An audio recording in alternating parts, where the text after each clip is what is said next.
Vasanth TV ரசிகர்களுக்கு வணக்கம். இன்னைக்கும் நம்முடைய தெரிந்து கொள்வோம் நிகழ்ச்சியில தெரியாத பல விஷயங்களை தான் தெரிஞ்சுக்க போறோம். ரொம்ப வித்தியாசமா தன்னுடைய எக்ஸ்ல வேற பழி வாங்கியிருக்கக்கூடிய ஒரு லவ்வரை பத்தி தான் இப்போ ஃபுல் இன்டர்நெட்டும் ட்ரெண்ட்ல இருக்குதுப்பா அப்படின்னு சொல்றாங்க. ஏன்னா பொதுவா என்ன பண்ணுவாங்க, கிஃப்ட்ஸ் எல்லாம் ரிட்டர்ன் பண்ணுவாங்க, ஏதாவது ஒரு பிரச்சனை வரும், சண்டை போடுவாங்க, இப்படின்ற மாதிரி தானே ஓடிட்டு இருக்கோம். ஆனால் தன்னை கழட்டி விட்ட பையன் பயங்கரமா என்ன அழுக வச்சுட்டான் அப்படின்றதுனால கிட்டத்தட்ட 450 கிலோ வெங்காயத்தை ஒரு பெரிய ட்ரக்ல ஏற்றி அவங்க வீட்டுக்கே அனுப்பிச்சு விட்டுருக்காங்களாம், டெலிவரி பண்ணியிருக்காங்களாம். ஏன் அப்படின்னு கேட்டா, இந்த வெங்காயத்தை உரிச்சு உரிச்சு அவன் அழுகட்டும் அப்படின்ற மாதிரி ரொம்ப வித்தியாசமான ஒரு முறையில பழி வாங்கியிருக்காங்க அப்படின்ற மாதிரி சொன்னது இப்போ இன்டர்நெட்ல பயங்கர வைரல் ஆகிட்டு இருக்கு. இதுக்கப்புறம் நீங்களும் யாரையாவது பழி வாங்கணும், உங்களை யாராவது அழுக வச்சுட்டாங்கன்னா நீங்களும் வெங்காயம் மூட்டையே அனுப்புங்க, அவங்க உரிச்சு உரிச்சு அழுகட்டும். சைனால இப்போ லோ மெயின்டெனன்ஸ் பெட் ஒன்று கண்டுபிடிச்சிருக்காங்க. என்ன லோ மெயின்டெனன்ஸ் பெட் அப்படின்னா, செலவே இருக்காது. இப்போ நம்ம ஒரு நாய் வளர்க்குறோம், பூனை வளர்க்குறோம்னா அதுக்கு தினம் சாப்பாடு கொடுக்கணும், அதை கரெக்டாக வாக்கிங் கூட்டு போகணும், அதுக்கு மெடிசனல் செலவு இருக்கு, அப்படின்னு ஏகப்பட்டதை நம்ம பண்ணிக்கிட்டே இருக்கணும்ல. ஆனா இப்படிலாம் எதுவுமே நீங்க பண்ண வேண்டாம். ஒரு வாட்டர் பாட்டில் இருந்தா அதுக்குள்ள நீங்க ஒரு பெட்டை வளர்க்க முடியும் அப்படின்ற ஒரு விஷயம் தான் இப்ப சைனால செம வைரலா போய்கிட்டு இருக்கு. அது என்ன அப்படின்னு கேட்டா, டீ ஃபங்கை அப்படின்னு சொல்றாங்க. எஸ், நீங்க நினைக்கிற மாதிரியே தான், இதுவும் ஒரு பூஞ்சை தான். ஆனா இதனால எந்த ஒரு ஆபத்துமே கிடையாது. என்ன பண்றாங்க, டீ ட்ரிங்க் இருக்குல்ல, அதை அப்படியே கொஞ்சம் வார்ம் பண்ணிட்டோம் அப்படின்னு சொல்லி ஓப்பன் பண்ணி விட்டுறாங்க. அப்படியே ட்ரை ஆக அதுலேயே ஒரு சின்னதாக ஒரு ஃபங்கஸ் ஃபார்ம் ஆகுது. அந்த ஃபங்கஸில் ஒரு 4 இருக்குது அப்படின்னா, அந்த 4எல்லாம் மீதியெல்லாம் எதெல்லாம் தின்னுதோ அது சாப்பிட்டதுக்கு அப்புறமா ஒன்று மட்டும் ஸ்ட்ராங்காக அதில் இருக்கும். அதை நம்ம ஈஸியாக வளர்க்க முடியும். அதை மட்டும் தண்ணி எடுத்து வச்சு அதில் தண்ணி ஊற்றி ரொம்ப ஜாலியாக அதுக்கேற்ற ஷேப்பில் அது வளரும். இவங்களும் அதை வளர்த்துக்கிட்டு இருக்காங்க. அதுக்கு சாப்பாடு கிடையாது, அதுக்காக நீங்கள் எந்த இடத்தையும் ஒதுக்கணும்னு கிடையாது. ஒரு சின்ன டிரான்ஸ்பரண்ட் வாட்டர் பாட்டில் ஜாலியாக அது பாட்டுக்கு தெரிஞ்சுக்கிட்டு இருக்கோம். அதனால் அதை ஒரு பெட்டாக இப்போ வளர்க்க ஆரம்பிச்சிட்டாங்க.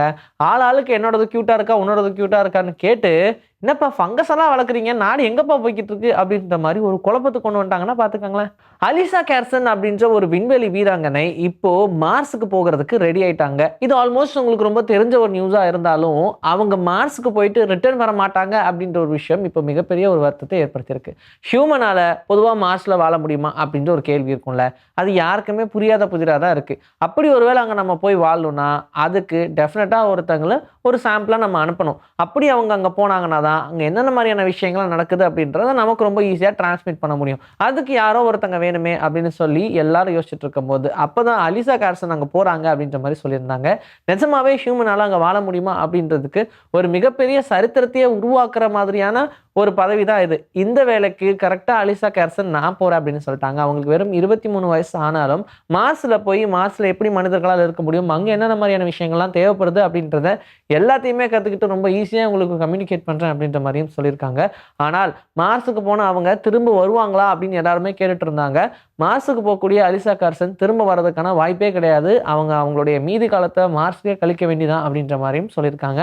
இது இப்போ ரொம்ப பெரிய வேதனையாக பரவிக்கிட்டு இருக்கு. 2011 வேர்ல்ட் ஆஃப் கிராஃப்ட் அப்படின்ற ஒரு கேமை ரிலீஸ் பண்ணியிருந்தாங்க. இந்த கேம் எப்படி இப்போ அந்த பப்ஜி, ஃப்ரீ ஃபயர் இதெல்லாம் விளையாடுறாங்களோ அந்த அளவுக்கு ஒரு மிகப்பெரிய அடிக்ஷனை ஏற்படுத்தின கேம் அப்படின்னு சொல்லலாம். ஆனால் இதை விட டபுள் மடங்கு. ஏன்னா இந்த கேமில் இருக்கக்கூடிய அந்த ப்ரைஸ் இருக்கும் இல்லையா, அந்த கேமில் நீங்கள் என்னென்னலாம் ஏர்ன் பண்ணுறீங்களோ அதெல்லாம் நீங்கள் ரியல் லைஃப்லேயே வித்துடலாம். உங்ககிட்ட அந்த கேமில் ஒரு 10,000 சேர்த்து வச்சிருக்கீங்க அப்படின்னா நிஜமாவே ஒரு 10,000 கொடுத்து அந்த 10,000 வாங்குறதுக்கு ஆட்கள் ரெடியாக இருந்தாங்க. அந்த அளவுக்கு நிறைய பேர் இந்த கேம் மேலே கிரேஸாக இருந்தாங்க. அப்போது சைனாவில் இருக்கக்கூடிய ஒரு பிரிசனில் என்ன பண்ணியிருக்காங்க, இதை வச்சு பேசாமல் ஒரு பிஸ்னஸ் பண்ணால் என்ன அப்படின்னா, அங்கே இருக்கக்கூடிய இந்த பிரிசனர்ஸ் கைதிகள் எல்லாருக்கும் இந்த கேமை கற்றுக் கொடுத்து அந்த கைதிகளை வச்சு கேம் ஆடி அதில் அவங்க ஜெயிக்கக்கூடிய அந்த காசு எல்லாத்தையுமே ரியல் மணியாக வித்தரலாம் அப்படின்னு சொல்லி பிளான் பண்ணி தினம் 80,000 ரூபாய் அவங்க சம்பாரிச்சிட்டு வந்திருக்காங்களாம். இந்த மேட்ரு வெளியே தெரிஞ்ச உடனே எல்லாருக்கும் பெரிய ஷாக் ஆயிடுச்சு. கேமை கண்டுபிடிக்கிறதே ஒரு பெரிய கஷ்டமான டாஸ்க். ஆனால் அந்த கேமை வச்சு இப்படிலாம் சம்பாதிக்க முடியும் அப்படின்னு சொல்லி அந்த கன்சர்ன்ல இருந்து ஒருத்தவங்க யோசிச்சிருக்காங்க பாருங்க. நிஜமாவே ஒரு பிரில்லியண்டான மூவ் தான். ஆனால் என்ன, பல நாள் திருடன் ஒரு நாள் அகப்பட்டு தானே தீர்வான்.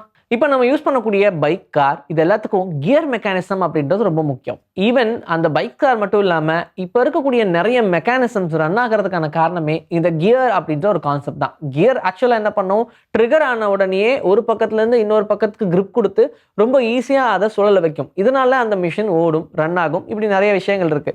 இந்த கியர் மெக்கானிசமை மனிதர்கள் தான் கண்டுபிடிச்சிருக்காங்க அப்படின்னு சொன்னால் அது மிகையாகாதுன்னு தான் சொல்லணும். இந்த கியர் மெக்கானிசமை மனிதர்கள் தான் கண்டுபிடிச்சிருக்காங்க அப்படின்னு சொன்னால் அது ரொம்ப பெரிய பாராட்டத்தக்க விஷயம் அப்படின்ற மாதிரி சொல்லுவோம். ஆனா அதுக்கு முன்னாடியே நேச்சர் கண்டுபிடிச்சிருச்சு அப்படின்னு சொன்னோம்னா அது எப்படி இருக்கும்னு யோசிச்சு பாருங்க.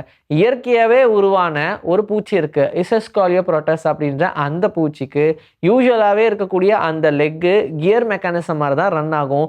அந்த கியர் மெக்கானிசம் வச்சு தான் அதால புஷ்ஷே பண்ண முடியும். ஈவன் அந்த இடத்துல அந்த பார்ட் இல்லைன்னு வச்சுக்கோங்க, அதால குதிக்கவே முடியாது. இது ஒரு பிளான்ட் ஹோப்பர் மாதிரியான ஒரு வகை தான், அதோடைய ஸ்பீஷியஸ் தான். ஆனால் எல்லாத்துக்கும் இருக்கிற மாதிரிலாம் இதுக்கு லெக் இருக்காது. இதோடைய லெக்கு தனியாக கியர் மெக்கானிசம் மாதிரி தான் செயல்படும். அப்படின்னா மனிதர்கள் மேபி இந்த விஷயங்கள்லாம் தெரிஞ்சதுக்கு அப்புறம் இன்ஸ்பயர் ஆகி பண்ணாங்களா இல்லையா அப்படின்றதா நமக்கு தெரியாது. ஆனால் இயற்கையாகவே ஒரு விஷயம் இப்படி இருக்குன்றது அதிசயமான ஒன்று தானே. ஷவர்மா கண்டுபிடிக்கும் போது ஒன்றும் வேர்ல்டு வைடில் அந்த அளவுக்கு ஃபேமஸான ஒன்றுலாம் கிடையாது. அதுவும் ஒரு டைப் ஆஃப் ஸ்நாக் அப்படின்ற மாதிரி எல்லாருக்கும் தெரியும். அதுலேயும் நிறைய பேருக்கு தெரியாதவங்களும் உண்டு அப்படின்னு சொல்லலாம். ஆனால் ஒரே ஒரு நடிகர் அவருடைய ஒரு சீன்ல அந்த ஷவர்மாவை சொன்ன உடனே அது வேர்ல்டு வைட்ல ஃபேமஸ் ஆச்சு அப்படின்னு சொன்னா அந்த பெருமை அயன்மேனுக்கு மட்டுமே தான் போகும். ராபர்ட் டவுனி நம்ம எல்லாருக்கும் தெரிஞ்ச மாதிரி அவெஞ்சர்ஸ் 2012 ரிலீஸ் ஆன திரைப்படம். இந்த திரைப்படத்துல கிளைமேக்ஸ் சீன்ல எல்லாரும் அயன்மேன் போயிட்டாங்க அப்படின்னு நினைக்கும் போது பட்டுன்னு உயிரிழந்ததுக்கு அப்புறம் ஒரு ஷவர்மா சாப்பிடலாமா அப்படின்னு கேட்பார் இல்லையா. அந்த சீனுக்கு அப்புறமா ஆஹா அயன்மேனே ஷவர்மா தான் சாப்பிட்றாரு, நம்ம ஏன் சாப்பிடக்கூடாது அப்படின்னு சொல்லி ஷவர்மா மேல ஒரு பெரிய கிரேஸ் ஆகி யாருமே எதிர்பாராத மாதிரி இந்த வேர்ல்டுல ஷவர்மாக்குன்னு உண்டான ரசிகர்கள் அதிகமானாங்க. அதுக்கு காரணம் அயன்மேன் தான். எங்க அடிச்சு எங்க விழுந்திருக்குன்னு பாருங்க. யாராவது எதிர்பார்த்திருப்பாங்களா?